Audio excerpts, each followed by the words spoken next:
Kanan ana ing kraton Kediri. Saking akeh raja pengamat kang bakal ngayunake yen to aku nemtokake siji mesti liyane uga bakal gelo tundane gawe dredak ana ing kraton Kediri iki kang dadi banten ora liya kawula alit sing ora duweni dosa kaluputan apa. Piye nek kaya ngene iki? Siwa Pate. Kula ingkang sowan. Monggo lenggahipun Siwa. Nggih. Monggo. Yen sewu kok janur gunung Katinaren dene Siwa Pate menika rawuh wonten ing keputren menika. Wonten wigatos menapa Siwa? Ingkang sepisan kula kuwi kasugengan dalem. Lajeng ingkang angka kalih kula menika badhe matur kalih panjenengan raos kula menika pekawet to. Nggih, Raos kula menika. Dene Siwa Pate angsal berkah pangestunipun kanthi karahajan kawontenan kula menika kalis ing rubeda wal saking Sambigala. Lajeng kaping kalihipun kala wau menika panjenengan ngendika Sangga nggih badhe ngendika. Mbok injih dipun ngendikaaken kemawon. Kula kedah blak-blakan matur wonten kersa panjenengan. Injih Siwa. Janipun kula menika sampun dangu Sampun dangu. kepengin tresna dhateng panjenengan. Mangke rumiyin. Rendah monggo lenggahipun. Injih. Menapa mboten klentu pamireng kula menika? Nggih mboten. Aku sampun cetha kula matur. Panjenengan Siwa Pate Nggih. tresna kaliyan kula. Nggih. Lah nggih. Sampun sak tepa yen to panjenengan menika tresna kula jalaran ngaten. Kula ugi sampun nganggep panjenengan menika kados dene tiyang sepuh kula piyambak. Mboten menika Kula ugi tresna.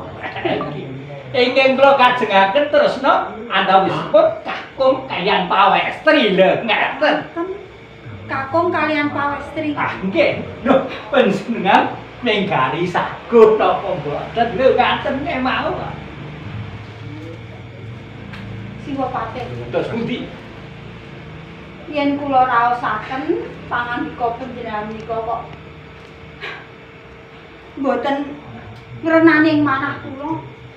Sebabipun Nggih sebabipun menapa nggih badhe kelampahan to kula menika lelati dhateng panjenengan. ada kelampahan. Anggen kula nenggo menika sampun dangu. Mergi kula nganti tua pangeten kula nggih bojo kula menika kepengin. Dados ngaten mangke rumiyin. Anggenipun ngawontenaken Giri Patembaya sak sinten kemawon mboten mawas menika penglamar menika tiyang pidak pejaran paribasane pandhita ing saupaminipun utawi para piyayi nggih to sauger saged ngawonaken Siwa Pate. Nggih. Ingkang badhe dawuh dhateng kula. Nggih, monggo mboten wonten sing iso menang kalih kula kuwaon. Kamangka Siwa. Terus pundi? Sekedhik kemawon kula menika mboten gadhahi raos tresna. Wong nyawang wae buruhke kok kedal lados menika lho.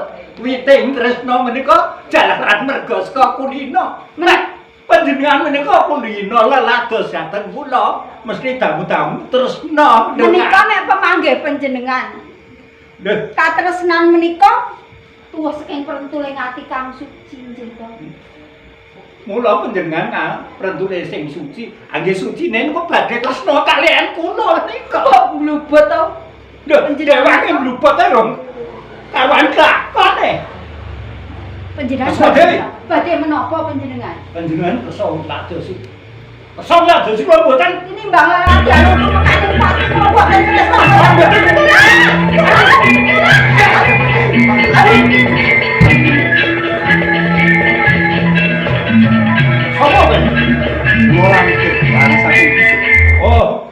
desa. Injih. Blok tis-tisan tempilung wong sak kepenake dhewe.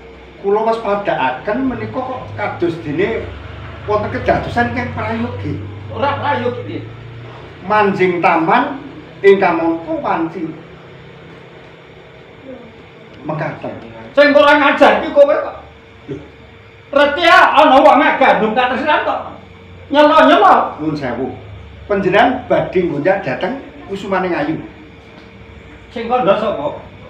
Lho bukti nyatanipun Yo kok sebab dhewe iki wis suwe ngladeni aku kok. Sing ngladeni sampean kuwi sapa? Ayo panjenengan to. Namung kaya wara kemawon. Lho. Sampean niku. Sampean niku cetha wis ngladeni lho kula. Nuwun Nek sewu. ora di karo panjenengan ki yo anak-anak terwelu ngono apa piye? Pedet. Ayo apa-apa terwelune. Nuwun sewu. Kula mboten badhe main. Ing ngantasipun Piye? kakung kaliyan pawestri menika katresnan menika sampun sak terbitun. Nanging yen sami-sami tresnanipun. Nanging ketingalipun miturut pangandikanipun Kusumaning Ayu menika mboten tresna ateges panjenengan menika badhe merwasa. Kowe menek kan merwasa. Lho, bukti nyatane Nek sawang aku arep merwasa, kowe arep apa? Lho, kula iki badhe ngalang-alangi jalaran menika ndadosaken raja pejayen kelampah dipun perwasa mangkin. Sapa wae sing ngalang-alangi aku. Rawe-rawe lantas malang-malang tak putuk. Nuwun sewu, panjenengan menika sinten jatosipun? Lho. Aku ki patih sing kondang Subung Milis. Lho, gene pepatih. Hmm? Pepatih rangka dalem. Ayo. Kenging menapa kok panjenengan menika mboten mangertosi pranatan. Kedahipun ing nama pepatih menika kenging patulan kagem panutaning para kawula. Kok malah pindhake nalise saking bebener menika kados Sing kandha nalise karo bebener iki sapa? Bukti nacanipun badhe gunjak Kusumaning Ayu. Wis kendang. Lha nek jenengan wong ndek bojo ki wadon nang wadon wis. Langgit. Kula. Arep kok kepiye wae kowe dadi palangku. Lha lajeng kersanipun kados pundi? Oh, kowe nak laku to? Iya.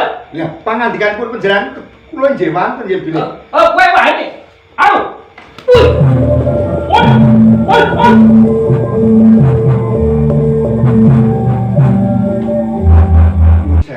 Nuwun sewu. Kula namung njagi dhateng kawilujungan panjenengan. Nah, teges kula lajeng cumenthok kok Kusumaning Ayu. Aku malah ngaturake banget pangarima marang kowe. Inggih. Ning mengko sithik. Kowe iki sapa? Kula menika lari saking dusun, Saka dusun. kula saking Blambangan. Dene nami kula pun Langkir. Langkir. Injih. Kok dadi kowe iso tekan ana ing keputren ing Kediri kene iki lara-larae kepiye? Inggih ngaten sejatosipun bilih wonten pati kula taun. Kula dipun utus kalian Kanjeng Adipati minak kendali seta ing supados ngaturaken katresnan dadi kabuyung panjenengan kapundhut garwa wonten ing Blambangan. Engko dhisik kok tegese kowe kan ndosta kok nyolong aku ngono. Kanggo ratu Gustimu. Badhe dipun pundhut garwa Kanjeng Adipati. Kok ora ratu Gustimu dhewe sing tindak ana ing kene? Lah, Kok utusan kowe? inggih lha kula pun utus ngaten. Nggih, menawi Kanjeng Adipati tindak piyambak nggih kirang prayogi wong wonten kawulan pun kados kula menika. Saorane aku ki nek putrane Nalendra paribasane ndodok lawang kula nuwun lha kok gelem-geleme lho kowe iki dikon nyolong Lah nggih, ana ing Kediri kene.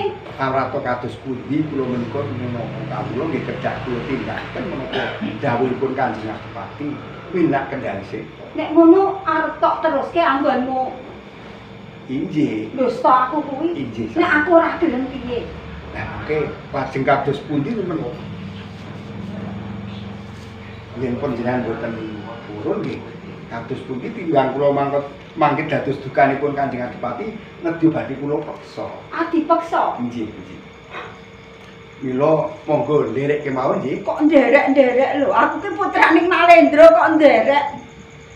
Saiki ngene wae apik-apikan aten. Kados pundi? Ini to Ratu, caket aku Kados pundi, tak kados keparengan. Aku ora kersa yen dipundhut garwa Ratu Gustimu. Lajeng kados pundi? Mengke kula dipun dukani lho Kanjeng. Nanging aku gelem karo sing nyolong. Pripun to panjenengan menika? Tanggap ora to kowe iki? Aku ki nek dipundhut garwa karo Ratu Gustimu ki ora kersa. Ning nek karo sing nyolong aku gelem nyok. Colongeno. Ning kanggo kowe lho. Panjenengan menika mboten gegujengan lho. Ratu Gustimu. Mboten gegujengan. Wis iki aku mumpung gelem lho iki. Kula menika lagi mboten sak trepipun. Panjenengan menika putra ratu, lajeng kula menika namung lare padusunan tiyang kidar pejaraan. Jeneng tresna mono ora mawas kebyaring donya. Kaya dene derajat pangkat kalungguhan sak panunggal. Nanging tuwa saka prentuling ati kang suci. Kados pundi nggih bilih pangandikan panjenengan mekaten. Amin takku kamasidho asih atot runtut tansah reruntungan diteruske Ing sarina sabar kok ngredeg lho ngono kuwi.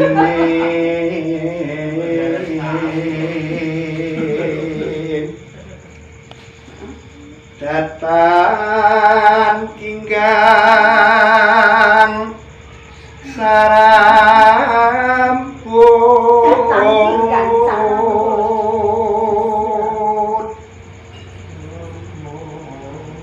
lamun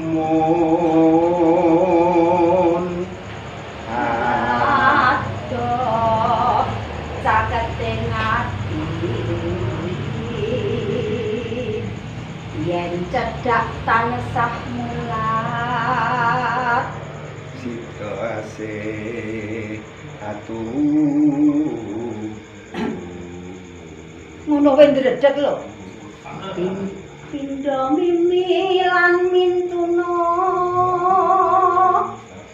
ayo bareng Kang Mas ana tepi wajib sing pungkasan bareng sida asih raya ning kowe iki yo urung duwe bojo to dereng durung telu estu iki Joko tong-tong to nek saiki prayogane yen kowe iki tresna karo aku saiki ayo saiki rangkat wae ning papan ngendi wae aku atut nuntut karo kowe supados panutosi kaya ngono enggal dilak lagi ayo kakak longker ayo kakak